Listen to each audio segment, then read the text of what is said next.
A wonderful good evening to you on this Tuesday. Yes, it's been a while, but now we are back right here on Frequency Exchange, the program where we talk all things workplace, but we also deal with some personal issues that affect us in the workplace. Today, we've actually got a very interesting topic, and we're dealing with mental health.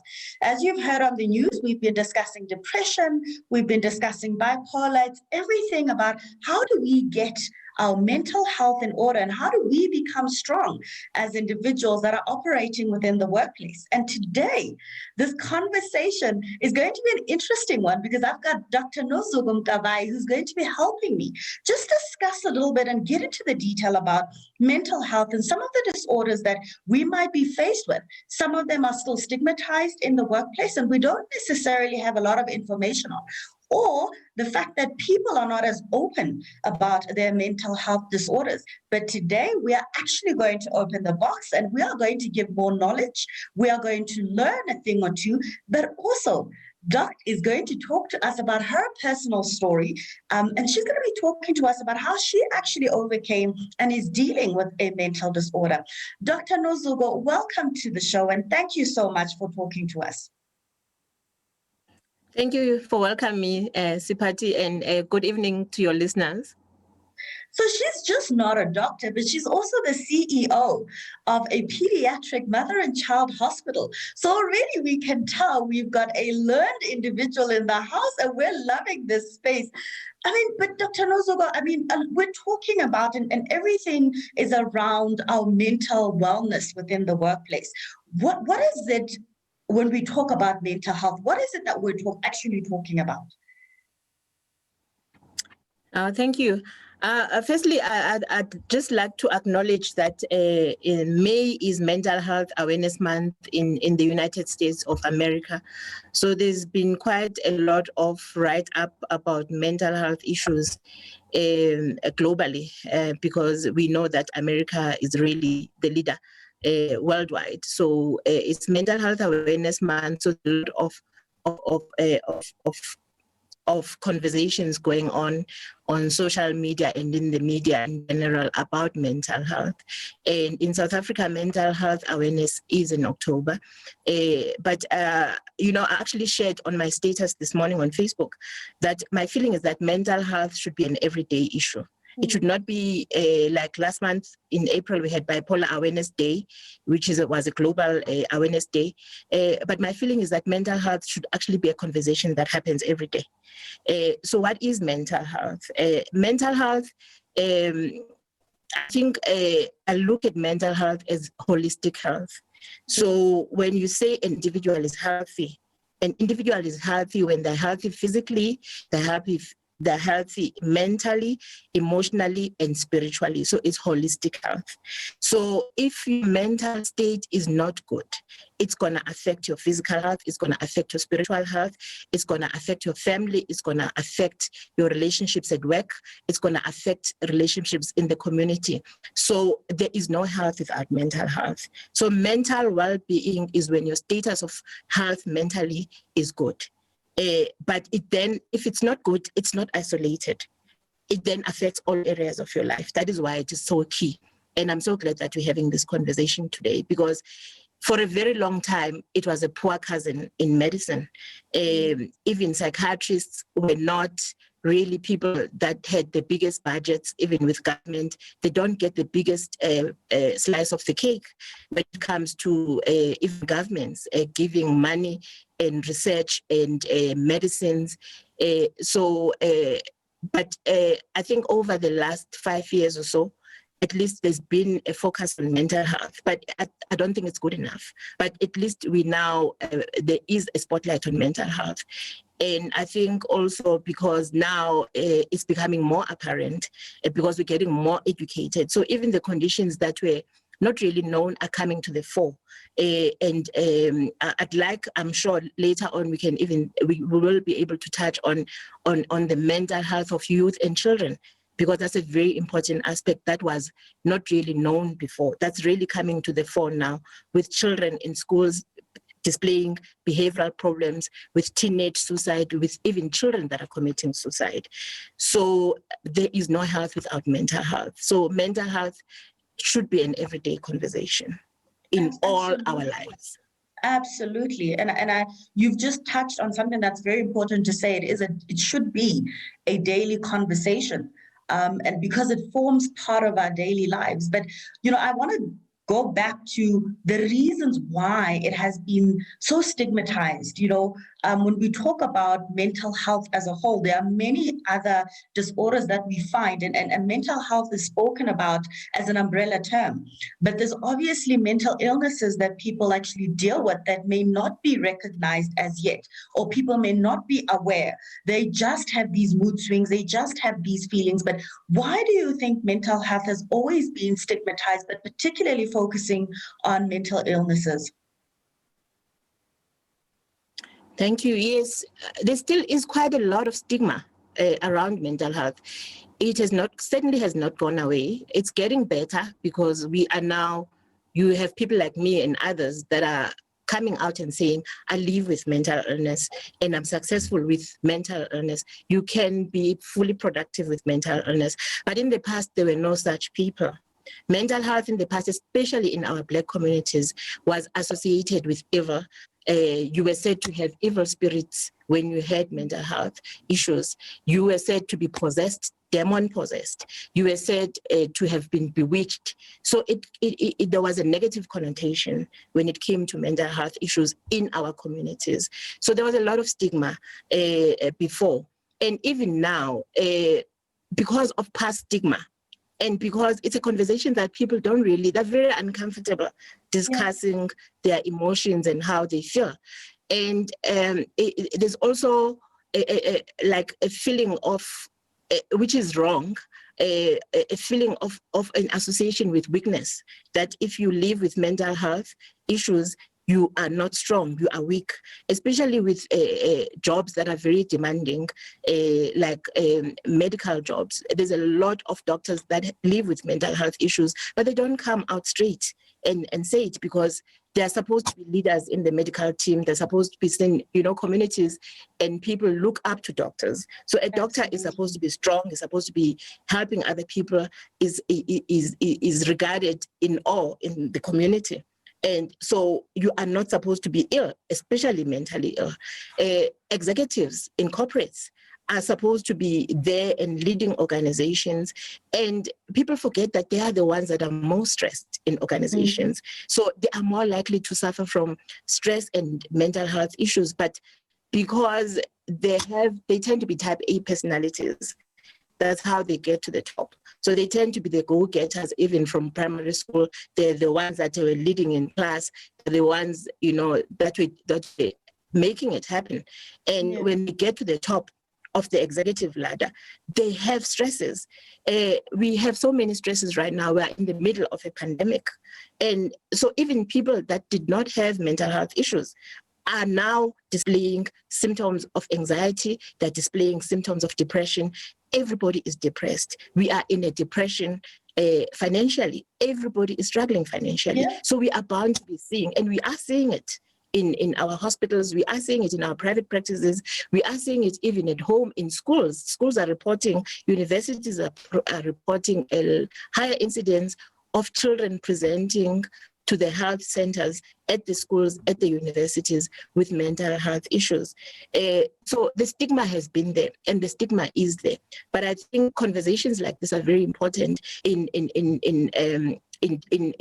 making sure that we get rid of the stigma, that people are then able to seek help early. Because if you seek help early, you can actually, most of the conditions can be managed. And a lot of the conditions with mental health are not lifelong. It's only the severe conditions that are lifelong, where you have to take treatment for the rest of your life, like the condition that I live with, bipolar mood disorder.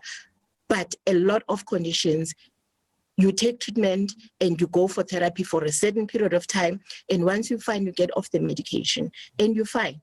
And even those that are lifelong, like mine, you can live a fully productive life. I'm living a fully productive life. I was a wife, my husband passed away. So I did get married with the condition. I still had 3 children. I've got 3 boys with the condition, taking my medication.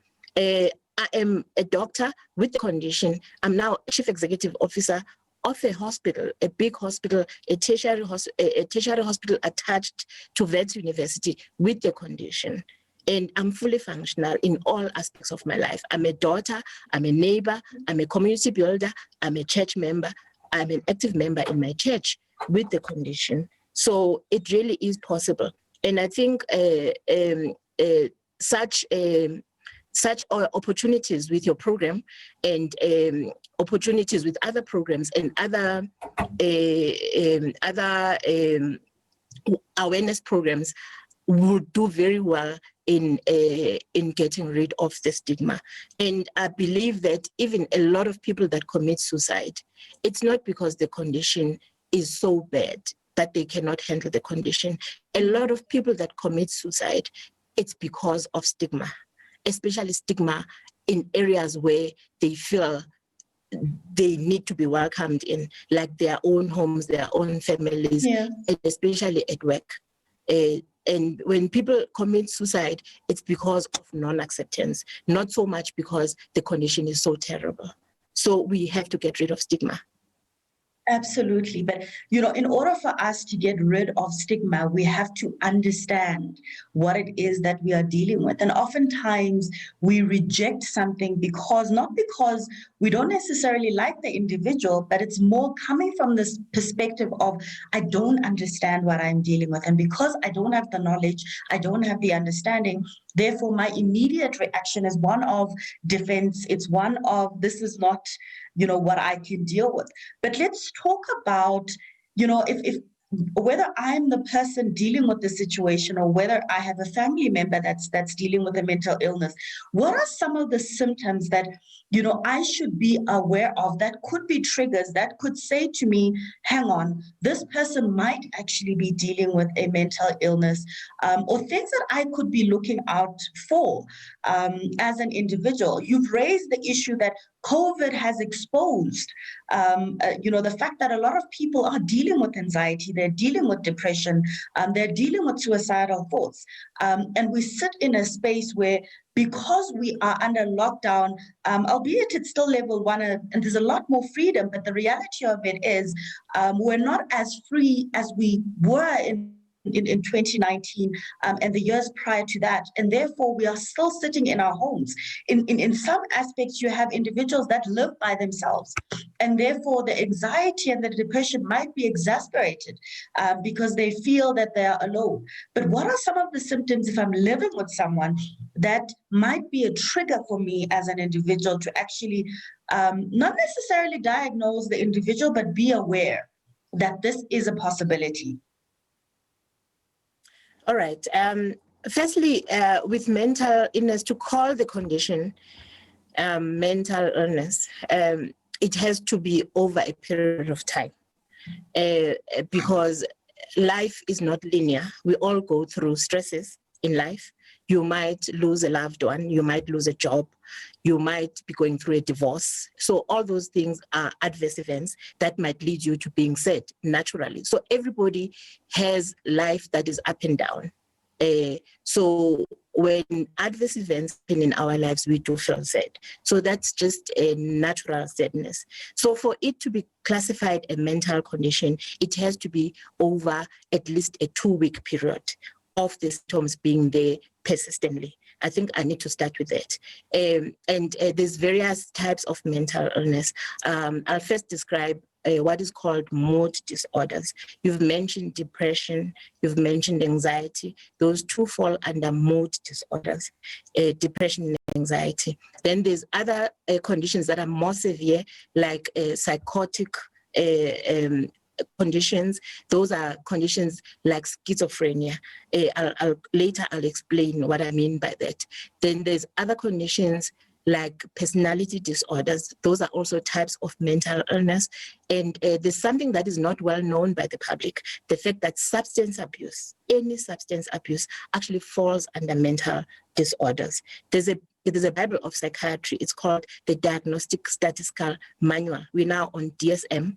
For short, it's DSM. We are on DSM 5. When I was at medical school more than 20 years ago, it was DSM-4. So all these conditions are listed in that statistical manual. So for you to be diagnosed for each condition, you have to have certain criteria that fulfill each condition. So I'll dive straight to anxiety and depression. Depression is classified also under major depression. It can be major or minor depression. But the main symptoms of depression are start with depression because it's quite common and it can be quite debilitating if not picked up and not treated. So depression, it has to be 2 weeks, persistently 2 weeks, a feeling of sadness, but severe, you severely sad. You might even be tearful, to a point of being tearful, a loss of interest in usual activities that used to give you joy. You don't find joy in activities and things that used to give you joy. For instance, you might have liked to go out and watch movies. You might have liked to go out with your friends. If you are a young person, you might have liked to go out partying. Then you start closing yourself in your room at residence. You no longer are going out. You might have, your appetite might be affected, and your appetite might be affected either way. You might be eating too much, or you might be not eating at all, or hardly have any appetite. So appetite can be affected both ways. Also, your sleep pattern gets affected. So some people get to sleep too much, some people don't sleep at all. They have what is called insomnia. So those are the usual symptoms of depression. And some people, it can be so extreme that they start thinking about self-harm. They start thinking about harming themselves. They start thinking about ending their lives. And that is called suicidal ideation. You start thinking about death. Or even if you don't think about your own death, but you are always ruminating and thinking about death of other people. So that is depression. And then anxiety, it's just a feeling of, if you're going to have an exam, naturally, or you're going for a job interview, naturally you're going to be anxious. Your heartbeat goes up physiologically. You feel a bit anxious. You might have your hands that are a bit clammy. You might be feeling a bit flushed, but that's just momentarily while you are doing an activity that is triggering the anxiety. But now with generalized anxiety disorder, which now becomes a mental illness, the symptoms are prolonged and they're not associated with an activity that will generate anxiety. And these people, they have palpitations, their heart is beating fast, their hands are clammy, they forget things. Even with depression, there's also lack of concentration and forgetfulness, even with anxiety. So you are on a heightened, your anxiety is heightened. So those are the main mood disorders. The other severe mood disorder is bipolar mood disorder. That's the condition that I live with. With bipolar mood disorder, you are swinging between two poles. That's why it's called bipolar. So it's bi is two, and poles is opposite ends. So on one end, you are very high, you are very excitable, you are talking a lot, you are sociable, you're spending all your money, you're partaking in risky behavior. That's called mania. On the other hand, you have major depressive symptoms. And the major depression of bipolar is extremely extreme. It's extreme depression. And 30% of people with bipolar mood disorder commit suicide. 30%, as high as 30%, commit suicide when they're depressed. So that depression of bipolar is very debilitating. So that's bipolar mood disorder. Then I'll move to the psychotic conditions. Those are the schizophrenics. These are the people that you see on the street that are walking barefoot, that have got hair, that are at the traffic lights. Yeah. They obviously look mentally ill. These are the people that tend to get committed. These are the people that are not even able to function most of the time, the majority of them. But there are still schizophrenics that can actually live a fruitful life. But because people tend to leave them and they don't get treated and they deteriorate. So these are the people that are dirty in the street, that are picking up from the rubbish bins, that are obviously mentally unwell, that even when children see them, they run away from them. And I'm sure everybody who's listening in on the radio knows somebody in the community. We've all been exposed to these people in the community that are obviously mentally unwell, and a lot of them need to be placed in a place of safety in a psychiatric institution. So that's schizophrenia. Then there's personality disorders, like narcissistic personality disorders, borderline personality disorders. And then you've got substance abuse. And substance abuse includes alcoholism. A lot of people take alcohol socially, but there are some people, and it's a lot of people, that cannot handle alcohol. When they start taking alcohol, they become alcoholics. They cannot live without alcohol. And a lot of people think that if you only drink during weekends, you binge drink during weekends and you're fine, you're working during the week, you're not an alcoholic. But you are still an alcoholic because you're depending on alcohol. You cannot have a weekend without alcohol. You wake up at work, to going to work on Monday, you have what is called ibabalaza. You're not fully there. And you can't wait for Friday to come so that you can have your drink. So that's also a psychiatric condition. And also substance abuse with drugs, with hardcore drugs like cocaine and other drugs, that is alcoholism. And a lot of children are now falling, and teenagers and young adults are falling into this category.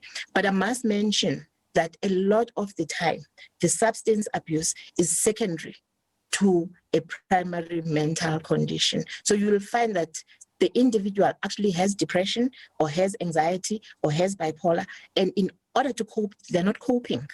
In order to cope, they go take a drink or two, and then it becomes 3, it becomes 4, and then they start using. Now everybody is using, most people are saying they're using the green herb. It's a holy herb. It starts with cannabis with our children, and then it becomes a harder drug. That doesn't give them satisfaction anymore. That is called tolerance to the drug. You need higher and higher doses of the drug, or even higher drugs to get the same effect. And that's how our children and our young adults get into these drugs. But you'll find that a lot of the time, when you actually investigate, the primary issue was a mental condition. And with teenagers and children, there's also a big number. There's a very high incidence of conditions of learning, like attention deficit disorder. That's also a psychiatric condition. A lot of people don't know it. They think it's a learning problem and it ends there in the classroom, but it actually is classified under psychiatric conditions. And children also have other behavioral disorders. So I think in a nutshell, without getting too technical and medical, that is a summary of the common psychiatric conditions or mental conditions. And there are absolutely so many. But one of the things that, keeps resonating in my mind is how even with so many disorders, it is often said that until the person acknowledges the fact that they need help, there's absolutely nothing that anyone else can do. Until the person actually says, please help me. Because oftentimes we may see, or we may see that the person is dealing with stuff. We may see the person may feel anxiety, or they're extremely sad, or they're extremely depressed. But until the person acknowledges that I actually need help, there's not much that the family members can actually do. So how do we then, as family members, help this individual to be able to acknowledge the fact that they might actually have a mental disorder and therefore need to go and get assistance for a proper diagnosis? Thank you. I think, firstly, for family members, the key thing is not to accuse, because once you start accusing the person, then they withdraw. They do not want to seek help. I think if you see that your family member is going through a depressive episode or mentally they're not okay, you take them by the hand. You tell them, firstly, in a non-accusatory manner, in a manner that doesn't make them feel bad, that I've noticed this and this and this. And I've listened to a certain program, or I've read somewhere, or I've Googled, and I think these are the symptoms of depression. And I'd like to assist you to get help. But what people tend to do, and this is terrible, is they stigmatize people by diagnosing people when they're not even medical doctors. You will find in a normal conversation, I've even seen it on Facebook, and I've stopped calling people out now because I'm like, I will get tired, because people do this all the time. Someone will be saying something on social media, and the response will be, that is so bipolar. That's what people do. Or that is so schizophrenic. People throw out these labels. and they are so stigmatizing. So the worst thing you can do to someone is to say, I think you have bipolar mood disorder, or I think you've got major depression. What you need to do is to say, I can see you're not coping. And I've learned in my research, or I've learned somewhere, that if you don't cope like this, you need a proper diagnosis and you need to be assisted. Let me take you by the hand. If they don't have medical aid, in South Africa, our primary healthcare system is one of the best in the world. Believe me, it's the best in the world. Primary healthcare system is so good. And this is not just in Gauteng, I'm in Gauteng province. This cuts across the board. So if someone does not have medical aid, even in the rural of the rurals where I come from the Eastern Cape, they are primary healthcare clinics at places where people can walk to or even catch a taxi, but they're accessible. You go there, a nurse will assess you. If the nurse cannot cope with you, they refer you to the next level of care, which is a community healthcare center. That's a bigger clinic. In that clinic, there are doctors that are able to diagnose mental health problems. There is medication, even in the deepest rural of clinics. There are psychologists, even in those deepest rural of clinics. So there is help. So you take your person to the closest place that is accessible and affordable for you. If you have medical aid, you go to your GP. You don't phone a psychiatrist and say, I've got a psychiatric problem. You don't know. You go to your general practitioner. General practitioners, for you to be a general practitioner, a lot of people don't know. It's 9 years of training. 9 years. You spend 6 years at medical school. You spend 2 years as an intern and then another year of community service before they give you a license to go and open up a spaza shop of a general practice in Soweto. So those people are very well read. They know what they're doing. I know now there's a tendency of patients, because they've got medical aid, jumping to specialists. You find that pediatricians now have specialized in pediatrics. Pediatricians are now treating snotty noses and ear infections and tonsillitis.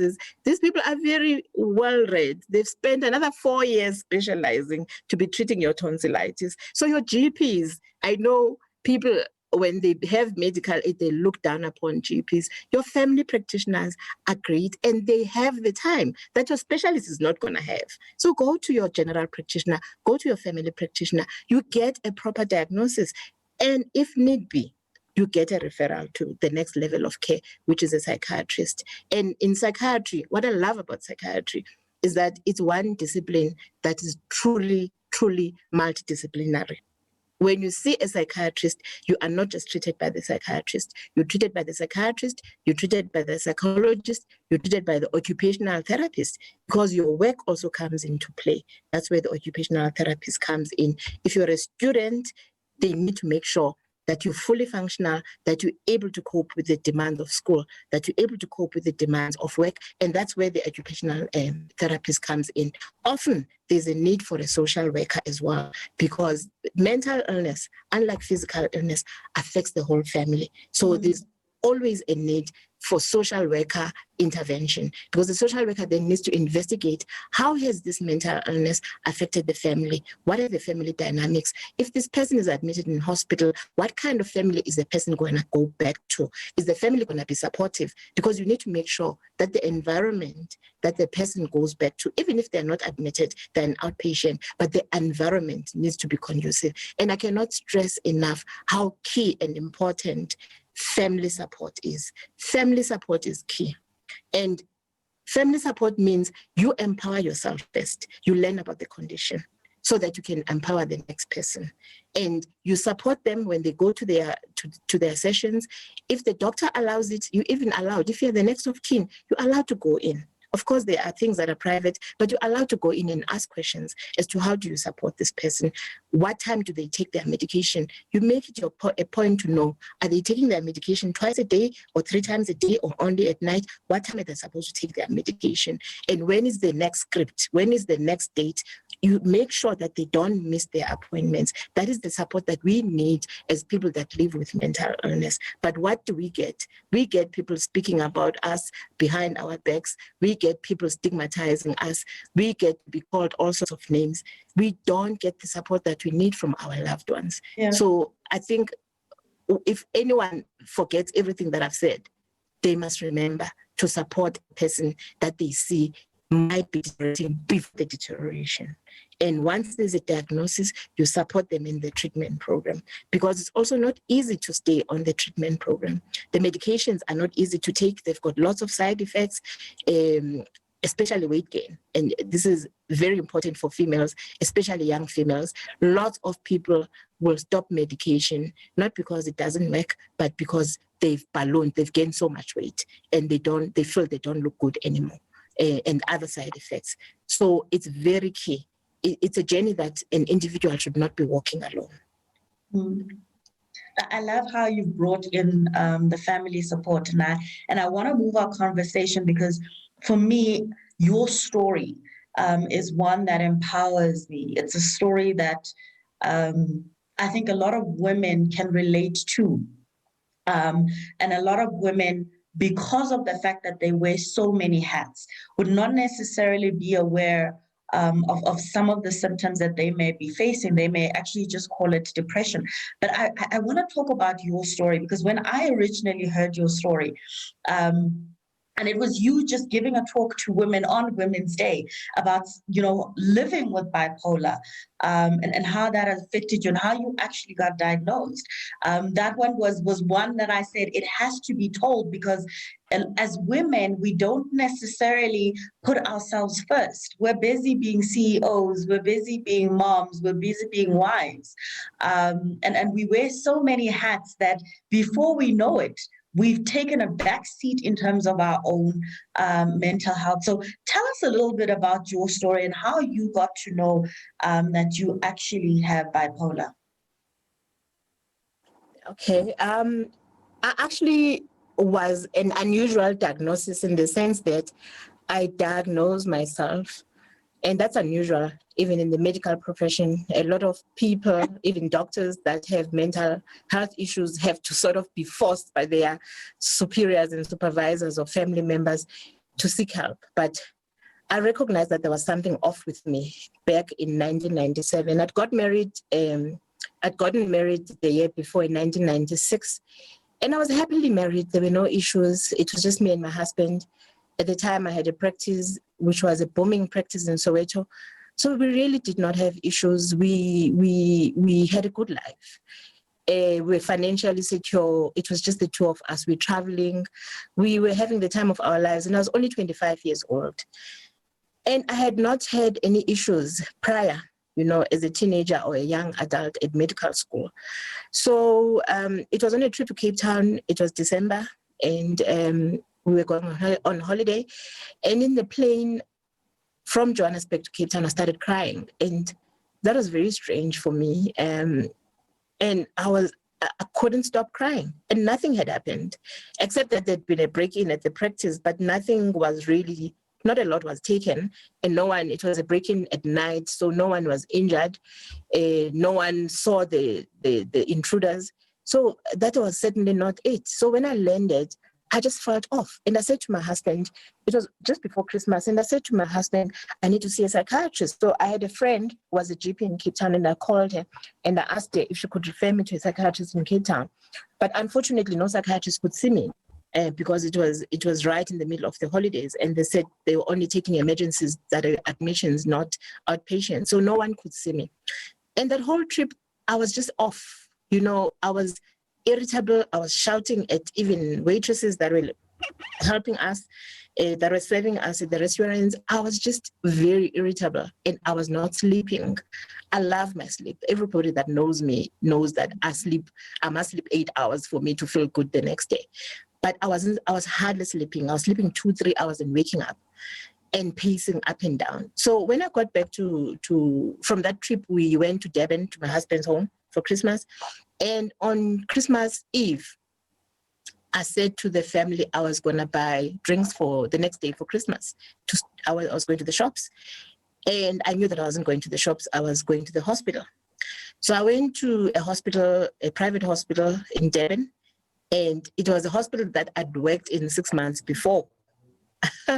So they knew me there. So I walked in into casualty and I asked them to phone a friend of mine who was training to be a physician, who also had worked at the same hospital. So I said they must call this doctor friend of mine and they must tell her that I'm okay, I'm not okay, I need admission and I need a psychiatrist.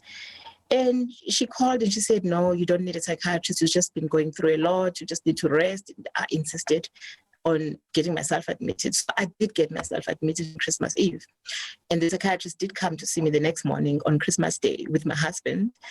And he still said, no, this is not bipolar, because I'd already decided that I had bipolar mood disorder because I had the symptoms. I was irritable. I was shouting at people. I was talking a lot. Or in that Cape Town trip, I spent all my money that I had. I bought clothes, loads and loads of clothes. Some of them didn't even fit, and I was insisting that I was going to lose weight and they were going to fit me one day. I mean, that was odd behavior. And I don't take any substances, so it's not even like I had taken substances on that trip. And no, it was just maybe the stress of the break-in and holidays and all that. And it gave me some mild anti-anxiety pills and sent me home.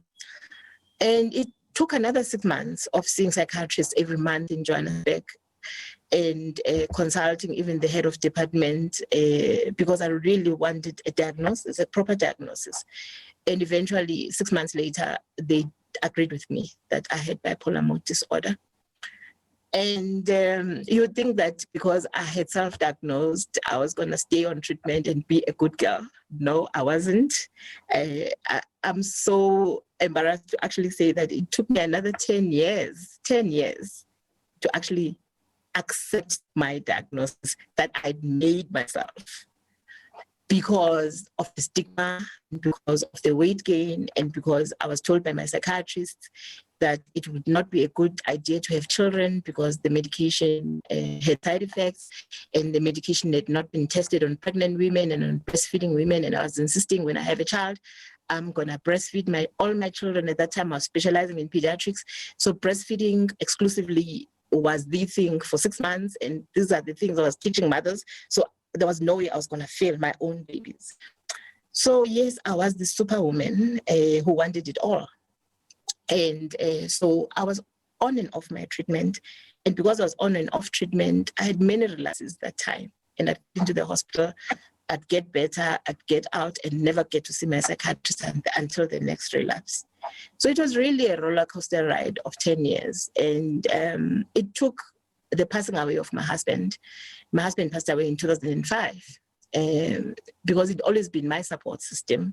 Yeah. In that period, I had 2 children in 1999 and 2001. So every time I had a relapse, my husband would take care of the kids. My husband would make sure I had a locum in the practice. My husband would be sorting my life. So I had a buffer.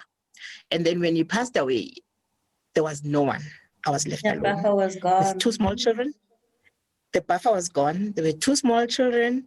I was specializing. I was just not coping with my life. In fact, I was called by my head of department. I was rotating at Joburg Gen at the time. It's now called Charlotte Maxeke Academic Hospital.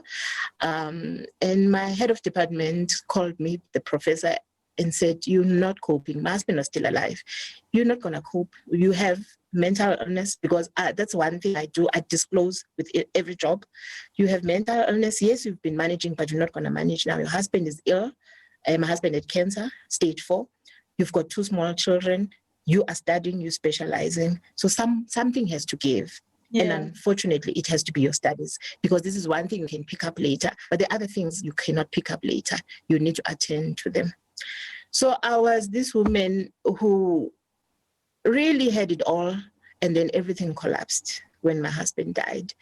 And it was a moment of reckoning for me, because then I started having to deal with my issues and having to deal with my mental illness and having to go to therapy and having to deal with all the pain of my past issues, because the mental illness, when it gets diagnosed, a lot of the time you find that there's been a lot of stuff that has happened before that has been shelved and shelved and shelved and shelved. I had a very difficult childhood.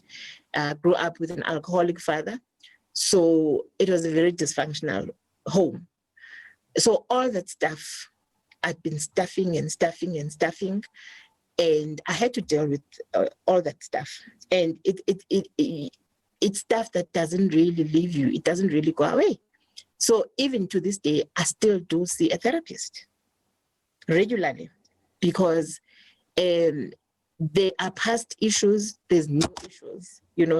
Life is issue. Life in general is difficult. And I'm finding that with mental illness, you don't just treat the condition at a time when you have a relapse. It's ongoing. So the therapy is ongoing. I see a therapist once a month.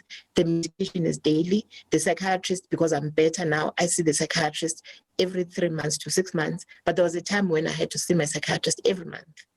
So it's a lifetime. It's a total lifetime change. And you don't just change your lifestyle by just taking your medication and going to therapy. You change your whole lifestyle. You have to sleep on time, because you must take your medication at a certain time, and it makes you sleepy, it makes you drowsy, and you need the sleep anyway, even if it doesn't make you drowsy. You need enough sleep. You cannot take substances when you take this medication, although a lot of people want to take the substances so they don't take the medication. And I had a job all my life that necessitated me working at night, and that was a major problem. Because I'd be on call at the hospital, working 24-hour calls to 36-hour calls at a time. And then on those nights, I couldn't take the medication. And then the next morning, when I'm supposed to be sleeping, I'm not sleeping because I'm hyper. I didn't take my dose. Then I'm a bit manic the next morning, and the next day when I'm supposed to be sleeping. And then come the next morning, I'm supposed to be at work. So I'm on the edge. So I wasn't coping. For a long time, it was very, very difficult to cope. But I think I can say, in summary, my story is really a story of triumph against all odds, because it took me 10 years to take my medication properly, and that was 2007. But between 2007 and now, I still have many relapses. Just because you take your medication and you see your therapist, when you live with bipolar and schizophrenia and other serious mental illnesses, you still have relapses because of the stresses of life. And the nature of my job, working as a doctor, just that on its own, without any mental illness, is highly stressful, extremely stressful. So, there's something that happened in my career, and I think it's important when you talk about work, about discrimination at work. That really was a setback, a huge setback in my life that took me back. And that had I really not been for my faith, for my strong faith, I'm sure I would have committed suicide during that time, when I was so discriminated at work that I almost had to leave the profession. I was on the verge of leaving the profession. And I was declared an impaired practitioner by a hospital in Durban, and I was being taken out of the profession because they were saying I was a dangerous doctor because I live with mental illness. I couldn't take care of people. So it's something that happened to me, but that God has turned into good, because now with that story, I say that story. I get invited to these platforms and other platforms in the workplace. The other time, I was even invited by Discovery Health, and the CEO of Discovery Health was in the room. There were other players in the room. There was SADAG, South African Depression and Anxiety Group. There was a whole panel of psychiatrists. There was Big Pharma there. And I was a person living with bipolar and being a medical doctor, talking about my experience. And a person that prescribes medicine for patients, but a person that actually understands. Because it's one thing to be a psychiatrist on the other side of the table, dispensing the medication. And when a patient says to you, but it doesn't treat me well, and the psychiatrist says, and it has happened to me, they will say, no, but that side effects is not recorded. And they go to their book and they look, no, but look, what you're saying, it doesn't exist. But I'm like, but it exists with me. And they'll be like, no, but when every single medication that you take, you are saying you've got issues with the medication, but those things do exist, and you will never know until you take the medication yourself. So I really think I'm a success story, because first, I had the children I was not supposed to have. Yes, it was difficult having those children, very, very difficult. I had the children, I have the career that I'm not supposed to have. I'm even not just a doctor now, I'm a chief executive officer with a condition. And it's not a condition that I've hidden. If you Google my name, it's all over Google because I'm a mental health advocate. So whoever interviews me knows that I live with bipolar mood disorder, and I'm not shy about it. Even when I get to work, I become an advocate at work. When there's issues of other people and other colleagues with mental health issues, I speak up for them because I have been stigmatized and I know how it feels to be stigmatized at work. And I even help the employer to craft employee assistance programs because this is one gap in the system. And this applies to both private and the public sector. There's a huge gap. The employee wellness programs that are there are not effective because they don't involve the people that live with mental illness. I think this is one thing that we need to correct, that people that have lived with the condition, that are living with the condition, are part of crafting programs. You cannot have a system for mental health without involving the mental health care user.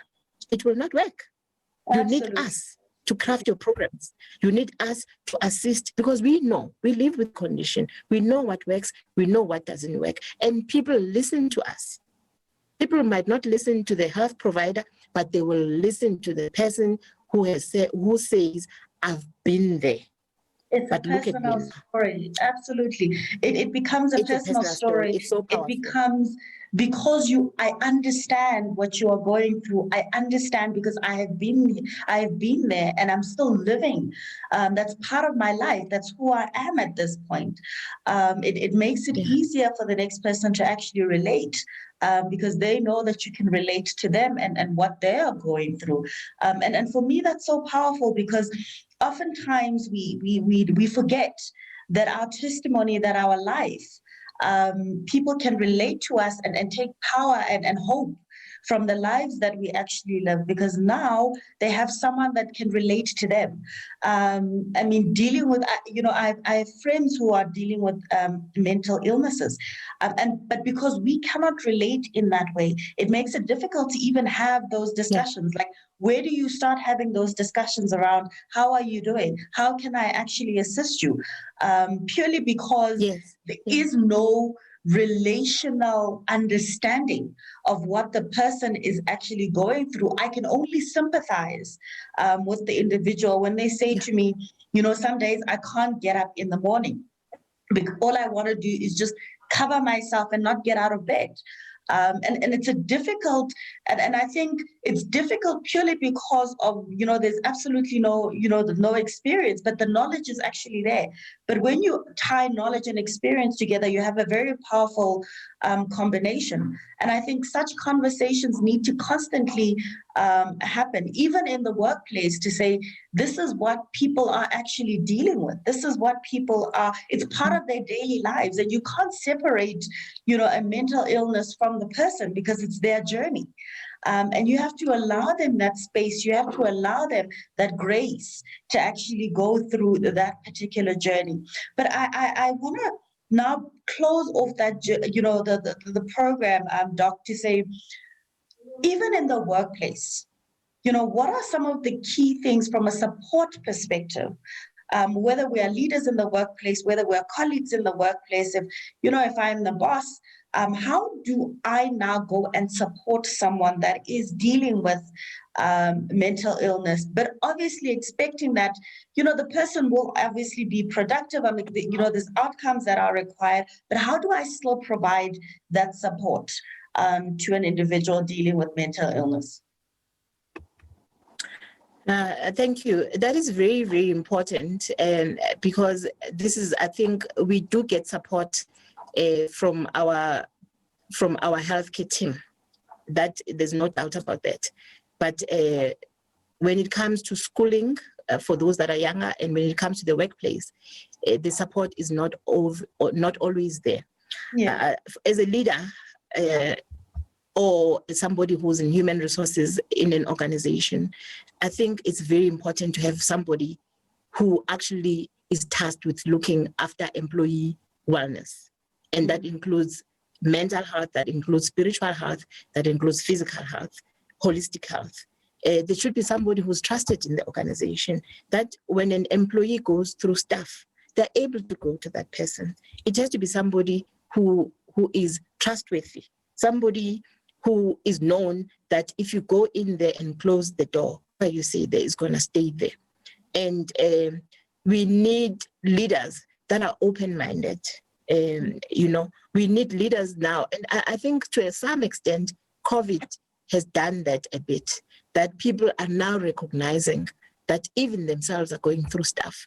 It's not a weakness to be going through emotional stuff. Everybody right now is going through emotional turmoil. So we need leaders that are open-minded. We need to have open door policies in our offices, that we are available as leaders, that when somebody is going through stuff at home or in the workplace, they're not coping, they're able to come to us as their supervisors, as their leaders. They're able to say, this is what is the problem with me. We need to have organizations, conversations like this, and we need in our workplaces to have organizations on the notice boards like South African Depression Anxiety Group with their telephone numbers, suicide hotline, such organizations. These things should be visible, because a lot of the time the employee might not want to disclose stuff at the workplace because they might feel that the issues might go out, and which it does happen in some instances. We need to have medical aids in our workplaces that support. A lot of medical aids are limited when it comes to mental health, treatment of mental health conditions. And remember that mental health conditions, they take time to treat. They take long to treat. And a lot of conditions are not in the prescribed minimum benefits. Prescribed minimum benefits meaning the chronic benefit is not going to pay for them. So you have to pay out of your medical savings. Depression, you have to pay out of your medical savings. Anxiety, you must pay out of your medical savings. It's only conditions like bipolar and schizophrenia that chronic covers. So we need to advocate with our healthcare providers that they pay for these conditions, because they're so common. And to treat, I've got a friend now who lives with bipolar. Her monthly, I'm not talking annually, her monthly bill with the pharmacy for her treatment is 6,000 rands. And most of the medication she takes is not available in the public sector. So even if she went to Helen Joseph and stood there the whole day for her medication, she's not going to get some of the medication. She'll get some, but not all. She'll still have to pop up another 3,000 rands from her own pocket. Who can afford that? This is what leads to patients defaulting on their medication because they cannot afford the medication. Because even those that are on medical aid, in March, April, the medical aid is run out. The patient cannot afford. They stop taking the medication. Maybe the doctor had said you need 6 months of medication, and they relapse. So we need healthcare providers to come to the party. We need employers to come to the party. We need HR personnel who is not punitive, who is able to say to the patient, to the employee, I see you're not coping. Your supervisor is saying there's problems here. Tell me, are you okay? What is going on? Before you jump to conclusions that the person is not performing, before you jump to conclusions that you call the labor relations officer and you punish this person, listen to the person, and you might find that the problem is not even work-related. The problem is at home. And if you assist this person, then he becomes or she becomes productive at work. Oftentimes, the issues at work are not work-related. They're related with what is going on with ourselves internally. So we need as employees to look after people as people. Before we expect output, we must input into the person. And I just want to say also before we close, it's so important that us that are living with a condition all become advocates. We can all become advocates in our little corners. Some of us might not want to speak on radio or come out in the media like I do. I speak everywhere about mental illness, but you're not always like me. But there are organizations for advocacy. I've just joined an organization called Sisters for Mental Health that's led by a colleague, Dr. Samkengo. Wonderful organization. On Freedom Day, they went on a hike. They do hikes. There was a psychiatrist there, a lady psychiatrist, Dr. Clementine, who came and spoke about mental illness and empowering each other. There's things that you can do. You don't have to do advocacy by speaking and showing your face in the media. They have formed a group that is online. We meet every 2 weeks. It's called Bipolar Warriors. And a lot of the people I met on Facebook, I don't even know those people. So let's be there for each other. And I like the fact that you're saying that you have friends that have mental illness, but you can support them, but to a point.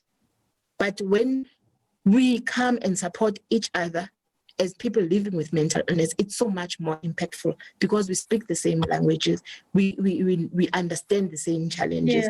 I'm able to say, no, I went through that. At a particular year, this is what I went through, and this is what I did to get out of it. This is how I became a CEO of an organization. This is how I'm coping with having 3 children on my own. We're able to empower each other. And that is what is called empathy, because we are living with the condition. You cannot have empathy unless you've gone through what the other person has gone through. So we need more advocates. We need more people to come out and say, here we are functional. And there is a tendency to think that people that live with mental illness are living suboptimal lives. And it is so key for people like us that are successful in life to come out and say, I am successful despite the mental illness. Despite mental illness, I'm living.